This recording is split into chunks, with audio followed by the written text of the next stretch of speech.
درود بر شما دوستداران هنر رزین. امروز در خدمتتونم با یه آموزش جذاب که نسبت به آموزش‌های قبلی که کار زیورآلات بود و ساده بود، این آموزش یک مقدار پیشرفته تر هستش.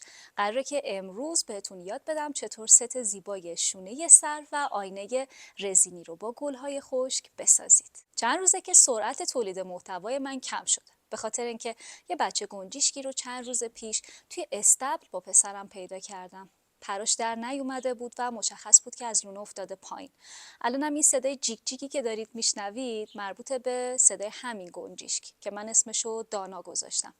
حالا چرا اسمشو دانا گذاشتم؟ به خاطر اینکه وقتی افتاده بود پایین یه گوشه قایم شده بود که زیر دست و پای اسبا لگد نشه و من با خودم گفتم که چقدر میفهمه، چقدر تو دانایی، و به همین خاطر اسمشو دانا گذاشتم. الانم این صدایی که دارید ازش میشنوید اینه که به صدای من در واقع داره واکنش نشون میده. یکی از مشکلاتی که داشتم این بود که این جوجه خیلی کوچیک بود و با توجه به اینکه گنجشک‌ها کلا پرنده‌های وحشی هستن، خیلی راحت با آدم‌ها ارتباط نمیگیرن. خیلی سخت بود برام که ترغیبش بکنم دهنشو باز بکنه و بهش غذا بدم، بهش سرلاک میدادم و تلاش کردم یه صدایی از خودم در بیارم و اون نسبت به صدای من واکنش نشون میده. گفتم شاید براتون جالب باشه که در حضور شما جلوی دوربین دانا رو صدا کنم و همون صدای مخصوص رو براش در بیارم تا بیاد سمتم. قرار بود بیاد رو دستم، الان اومد رو دستم. خب خرابکاری هم کرد. دیگه خلاصه اگه جایی صدای دانا رو میشنوید منو ببخشید به بزرگی خودتون، ولی خب قرار نیستش که این کوچولو باعث بشه که برای شما آموزش ثبت نکنم. نمیره.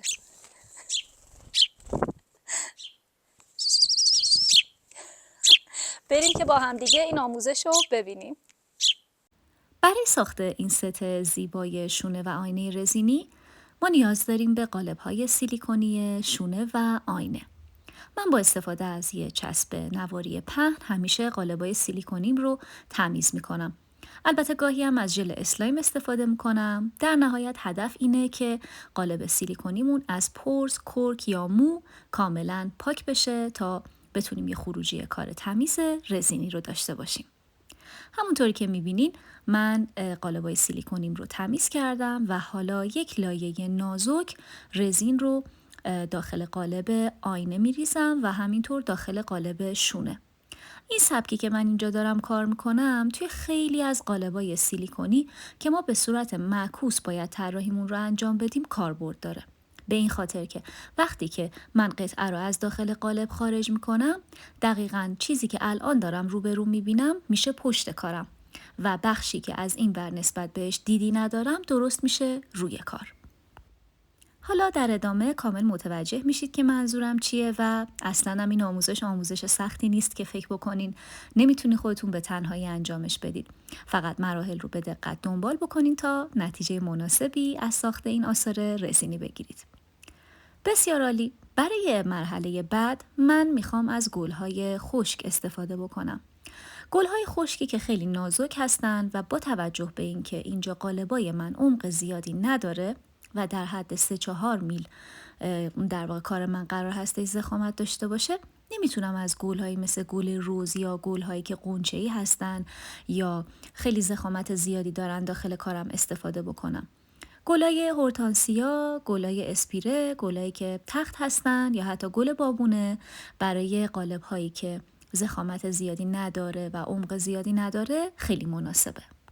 البته من در مورد نحوه پرایمر کردن گل‌های نازک و ظریف مثل همین گلایی که اینجا دارم استفاده میکنم توی پست‌های قبلی مفصل توضیح دادم و شما میتونید این پست‌ها رو ببینین تا خیلی راحت‌تر متوجه بشید که دقیقاً اینجا دارم چه کاری انجام میدم. اما خب با توجه به اینکه من تک تک ویدیوها رو به صورت کامل و جامع توضیحات رو روش قرار میدم، اینجا هم این توضیح رو اضافه میکنم که گلها رو نیاز هستش یک مقدار داخل رزین و هاردنر بغلتونیم و بعد داخل قالبمون قرارشون بدیم. گل هورتانسیا بسیار بسیار ظریف هستن و خیلی شکننده هستن. سعی کنین با دقت خیلی زیادی داخل قالبتون قرارش بدین. اگرم حالا گلبرگی جدا شد نگران نباشید، میتونید با استفاده از گل‌های دیگه یا قرار دادن گلبرگ‌هایی که از همدیگه جدا شده کنار همدیگه طرحتون رو حفظ کنید. ما به 2 شیوه گل‌هامون رو پرایمر می‌کنیم. چه گل چه هر قطعه دیگه که بخوایم داخل رزین کار بکنیم و مستعد حباب زدن باشه. اما خب گل‌هایی که انقدر ظریف هستن با توجه به اینکه ما نمیتونیم پرایمرش کنیم و بعد بذاریمش روی تلق یا روی مشما که خشک بشه و بعداً داخل کار ازش استفاده بکنیم، من به همین روشی که دارید میبینید گل‌های ظریف و نازک رو داخل یک مقدار رزین و هاردنر میغلطونم و بعد داخل کارم قرار میدم. اینطوری هم سرعت عملم خیلی بالاتر میره، هم با توجه به اینکه این گل‌ها بسیار بسیار ظریف هستن دیگه نیازی نیستش که من اینا رو جداگونه پرایمر بکنم که حین جدا کردن از تلق یک وقت گلم بشکنه یا آسیب ببینه. چیدمان این مرحله کاملا سلیقه‌ای هست، ولی با توجه به اینکه اینجا من یه ست شونه و آینه دارم، با این حال که قالب‌ها با هم دیگه متفاوت هستن، اما سعی می‌کنم یک چیدمان تقریبا مشابهی رو داشته باشم. مثلا قسمت پایینی دسته شونه گل زرد و بالاترش آبی کار کردم. توی قالب آینه هم سعی می‌کنم تقریبا همین ترکیب رنگی رو حفظ کنم. در ادامه من از گل‌های اسپیره‌ای که فکر می‌کنم 2 سال پیش خشکش کردم و پست آموزشیشون هم همچنان داخل چنل یوتیوبم هست و میتونین بریم ببینین، دارم داخل قالبم استفاده میکنم. با توجه به اینکه زمان زیادی ازش گذشته این گلا خیلی خیلی ترد و شکننده شده، سعی میکنم که بسیار بسیار توی چیدنش احتیاط بکنم تا گل برگاش از همدیگه جدا نشه و در نهایت خروجی کارم تمیز باشه. شما میتونید موقعی که دارین کارتون رو طراحیش رو انجام میدین از مقدار زیادی گل استفاده بکنین. طرح شما میتونه شلوغ باشه، مثل همین کاری که من اینجا دارم انجام میدم. اگر هم دوست داشته باشید میتونید تعداد گل‌ها رو خیلی کمتر در نظر بگیرید تا طرحتون خلوت‌تر بشه. این کاملا سلیقه‌ایه، ولی خب با توجه به اینکه من خیلی دوست دارم گلا رو با رنگای مختلف کنار همدیگه داخل کار رزینی بچینم، برای این ست شونه و آینه یه طرح تقریبا شلوغ رو انتخاب کردم. تقریبا فضای خیلی خالی و شفافی رو اینجا باقی نمیذارم و سعی میکنم بیشترش رو با گل پر کنم. من برای اینکه شما خسته نشید اینجا فیلم رو روی دور تند میذارم. یه تعدادم گله بنفش ریزی که دارین میبینین گلهای گلگاب زبون وحشی هستن که من اینها رو هم خودم خشک کردم، چند تا از اونها رو هم اضافه میکنم و دور تا دور این قاب آینه رو دارم گله اسپری ریز میچینم و با توجه به اینکه قسمت وسطش قرار هستش آینه کار بشه و دید نداره، دیگه نیازی نیستش که بخوام اون قسمت ها گل کار بکنم، چون در نهایت گلا هدر میشه، چون از اون سمت هیچ نمایی نداره. حالا بعد از اینکه من کار رو از داخل قالب خارج بکنم کامل متوجه میشید که منظورم چی بود. در ادامه من ورق استیل طلایی رنگ دارم. من مدتی هستش که اصلا از ورق طلا استفاده نمی کنم بچه‌ها، به خاطر اینکه خیلی بی‌کیفیت شده و کاملا تغییر رنگ میده و هیچ ربطی هم به اکسید شدن نداره، به خاطر کیفیت خیلی خیلی بد ورق طلاها هست. به همین خاطر انتخابم ورق استیل هستش که توی تنوع رنگی خیلی خیلی زیاد شما میتونین پیدا کنین. قسمت بالا که دارم ورق استیل کار میکنم که کامل میدونی خب چرا، در نهایت نما داره و دید داره، ولی توی قسمت مرکز آینه هم کنار همین گل ها، همون جایی که هیچ دیدی نداره، من دارم این ورقه های استیل رو اضافه میکنم. دلیلش هم این هستش که اجازه نمیده گل های اسپیره من که اون گوشه ها و حاشیه ها کار کردم بیادش وسط، چون همونطوری که الان دارین میبینین توی قسمت بالای آینه، منظورم دسته نیست، تو همین قسمت این گل ها داره به سمت مرکز حرکت میکنه و من برای اینکه جلوگیری بکنم از این اتفاق و گل ها رو سر جای خودش نگه دارم، سعی میکنم این ورق استیل رو توی قسمت مرکز کار بکنم که دیگه اجازه حرکت به گلای اسپیره رو از حاشیه به سمت مرکز نده و گل ها رو یه جورایی سر جای خودش فیکس کنم. با انتهای قلمو دارم ورقه ها رو یک مقدار باز میکنم از همدیگه و خوردش میکنم. نیازی نیستش که شما جدا جدا اینا رو ریز ریز خورد بکنین. وقتی که بهش ضربه میزنی خیلی راحت اینا جدا میشه و خورد میشه داخل رزین. و یک ویژگی خیلی جالبی که ورق استیل داره اینه که یه مقدار فر میخوره، یعنی همونجوری صاف نمیمونه. تیکه های خورد شدهش مثل ورق طلا نیستش که پر پر بشه از همدیگه. اینا یه دور حالت لوله‌ای شکل پیدا میکنه و فر میشه. در نهایت موقعی که رزین خشک میشه شما میبینید که چقدر این ورقه ها زیبا هستن و به شما پیشنهاد میکنم که از این به بعد به جای ورق طلا ورق نقره حتما انتخابتون ورق استیل باشه. یک مقدار قیمتش بالاتر هست اما هم به لحاظ درخشش هم به لحاظ کیفیت و ثبات رنگ بسیار بسیار اولویت داره به ورق طلا و نقره‌ای که به صورت معمول همه ازش استفاده کردیم. خب اینجا ورقه های استیلم رو توی مرکز کار همونطور که میبینید دارم باز میکنم و گل های اسپیره رو به حاشیه ها همچنان هدایت میکنم و همون ورق طلایی که تو قسمت مرکز هستش جلوگیری میکنه از اینکه گلا بیاد وسط، همونطور که قبلتر براتون توضیح دادم.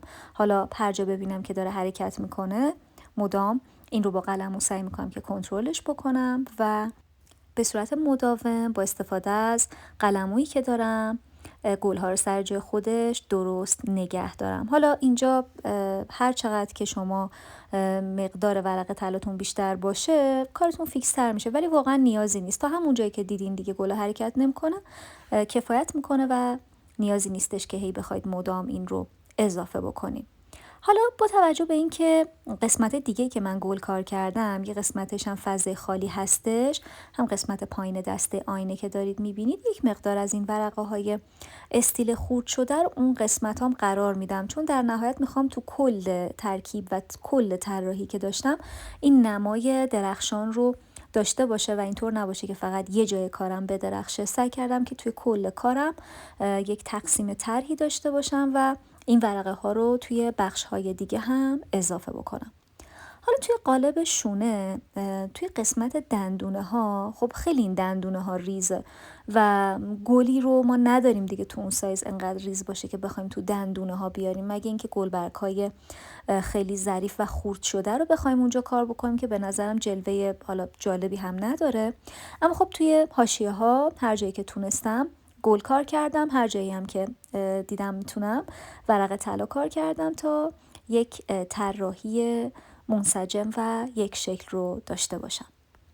تو قسمت بعدی یک مقدار رزین و هاردنر من درست کردم و از پودر صدفی گلبهی اینجا دارم استفاده میکنم. پودرهای صدفی پودرهای جامد هستند و با پودر کروم یا پودر بلک لایت یا پودر شبتاب فرق میکنن. پودرهای صدفی درست مثل اکلیل هایی هستن که بسیار بسیار ریز خورد شدن و یه شاین خیلی خاصی دارن و براق هستن و وقتی که شما اینا رو هم میزنید یه موجی تو کار میبینید. برای اینکه میخواستم یه کمی این رنگ رو روشن‌ترش بکنم مقدار خیلی خیلی کم بهش رنگ خمیری سفید اضافه کردم. نباید این مقدار زیاد باشه، بعضی از بچه‌ها کار میکنن هم از رنگ صدفی هم از رنگ خمیری استفاده میکنن، در نهایت میگن که کارمو خشک نشد. یکی از عواملی که جلوگیری میکنه از خشک شدن و واکنش شیمیایی صحیح رزین و هاردنر همین اضافه کردن بیش از اندازه رنگ، چه رنگ جوهری چه صدفی چه خمیری. اما رنگ صدفی و خمیری خیلی خیلی بیشتر تاثیر منفی میذاره روی خشک شدن و پروسه واکنش شیمیایی رزین و هاردنر. اصلا تو این مقدار زیاده روی نکنین، به محض اینکه دیدین تغییر رنگ دارین کفایت میکنه، رنگ بیشتری اضافه نکنین. با توجه به اینکه 7-8 ساعت گذشته و لایه اول کامل خشک شده، من این رزین و هاردنر رنگی رو که اینجا به رنگ صورتی روشن درش آوردم توی لایه بعد کار میکنم و خب اینجا نکته که باید بهش توجه بکنین این هستش که توی لایه اول شما تقریبا باید نصف قالبتون رو پر کرده باشید، مابقی رو باید بذارید برای لایه بعد اگر میخواین 2 لایه کار بکنین. اگر کارتون شفافه که خب گلا رو که طراحی کردید باید بذارید خشک بشه و بعد لایه بعد رو هم بیاین شفاف کار کنین. چرا؟ چون اگه همون اول یه لایه کار بکنین گلا میاد بالا و روی سطح کارتون قرار میگیره. باید بذارید توی یک لایه گل فیکس بشه کامل داخل رزین و بعد توی لایه بعد اگر خواستید شفاف کار بکنید، اگرم نخواستید یه بک‌گراند براش داشته باشید که حالا من اینجا بک‌گراند صورتی رو انتخاب کردم، شما میتونید بک‌گراند مشکی رو انتخاب بکنین. توی آموزشی که من آموزش گیره‌های سر رزینی رو به شما دادم که داخلش از ورق هولوگرامی استفاده کردم، اونجا بک‌گراند کار مشکی بود و از رنگ مشکی استفاده کرده بودم. این کاملا سلیقه‌ای هست، شما هر رنگی رو که دوست داشتید میتونید برای بک‌گراند کارتون انتخاب بکنید و این سبکی هستش که براتون ابتدای ویدیو توضیح دادم. ما تو چند تا لایه کار میکنیم و یه بک‌گراند براش در نظر میگیریم و شما میتونید از این تکنیک توی تمام قالب‌های سیلیکونیتون مثل زیرسیکار یا هر قالب دیگه‌ای که دارید استفاده بکنید. با استفاده از قلم سیلیکونی اینا رو صاف و مرتب کردم. حالا قسمت دندونه ها خیلی حساسه، یکم حرکت میدم قالبم تا جایی که نریزه از لبه های بسیار نازک و حساس، ولی شما میتونید از خلال دندونم برای هدایت کردن رزین و هاردنر به قسمت های بالایی دندونه های شونه هم استفاده بکنید. کاری که برای آینه انجام دادم دقیقا همون کارم برای شونه انجام دادم، فقط شکل قالب ها متفاوت بود. اما خب با توجه به اینکه رزین و هاردنر یک ماده سیال هستن و روان هستن، مثل آبی که تو هر ظرفی بریزیم به همون شکل در میاد، رزین و هاردنر هم همین ویژگی رو داره و با تفاوت شکل قالب ها خروجی کار شما هم متفاوته. بعد از اینکه کامل رزین و هاردنرم رو صاف و مرتب پخش کردم رو سطح قالبم، اگر که حبابی داشت با فندک از بین میبرمش و الان چیزی حدود 7-8 ساعت دیگه گذشته. من قطعات رو از داخل قالب خارج میکنم و همونطور که میبینین چون ما از اون سمت کار طراحی رو انجام دادیم، الان تمام بخش طراحی توی این قسمت داره دیده میشه و حالا ادامه داره. ادامه کار رو هم قطعا بهتون میگم و دنبال میکنیم. یه قسمت مهمی داره، وقتی که شما کار رزینیتون رو از داخل قالب خارج میکنین، مثلا تو همچین کاره که خیلی حساسه، ممکنه که لبه های کار شما تیز باشه یا یک مقدار رزین و هاردنر چسبیده باشه.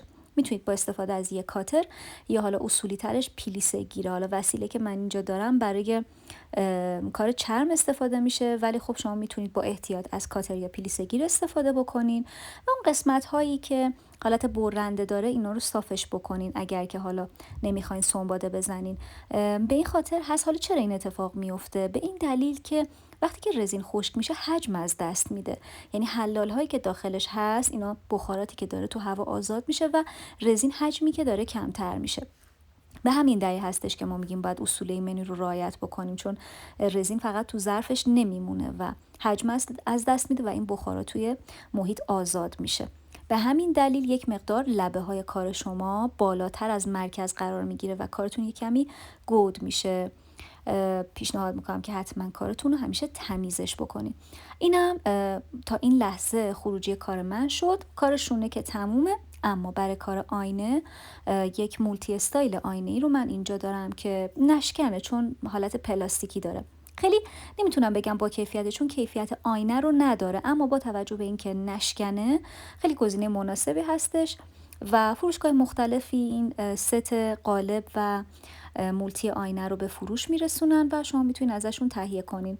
هم از چسب 1، 2، 3، هم از رزین یووی یا همون رزین معمولی هم میتونین برای چسبوندنش استفاده کنین. حالا من اینجا از رزین یووی دارم استفاده میکنم چون دوست دارم زودتر کار آموزش تموم بشه و فرصت اینو داشته باشم که تون براتون آموزش ضبط بکنم. ولی اگر دقت کرده باشید فقط گوشه های کار زدم که نور یووی بتونه رد بشه، چون نور یووی حتما باید بتابه به رزین یووی تا بتونه خشکش بکنه.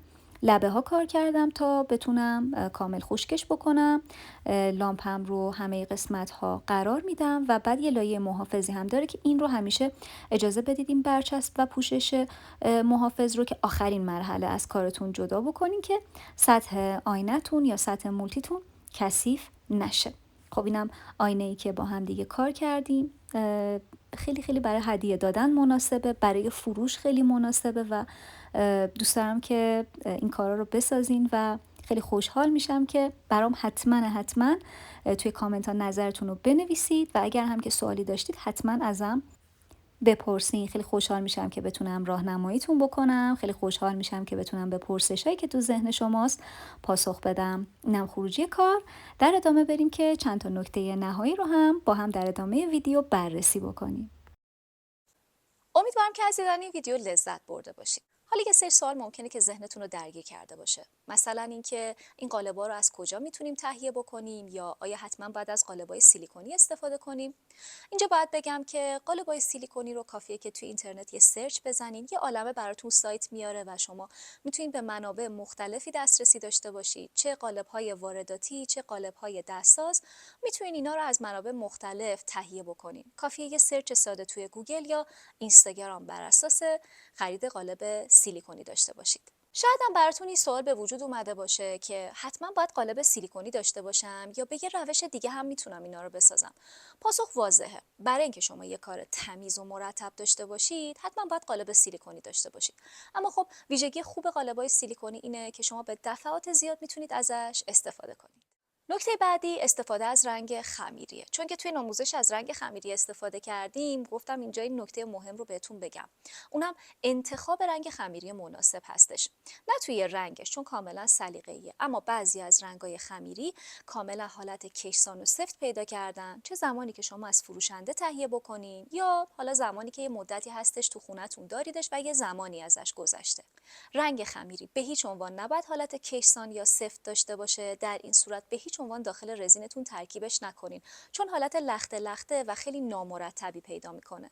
رنگ خمیری حتما باید بافت لطیفی داشته باشه و مثل ماست چکیده یا خامه غلیظ باشه و شما وقتی که این رنگ خمیر رو با رزینتون ترکیب میکنین، دیگه خیالتون راحته که یک بافت همبند و صاف و مرتب خواهید داشت. لطفاً کانال منو سابسکرایب کنید. اگر سوالی دارید میتونید توی کامنت ها حتما ازم بپرسید. با کمال میل کامنتاتون رو میخونم و بر اساس سوالایی که شما دارید یا درخواست آموزشی که دارید، محتوای جدید رو تصویر برداری میکنم. تا آموزش دیگه، بدرود.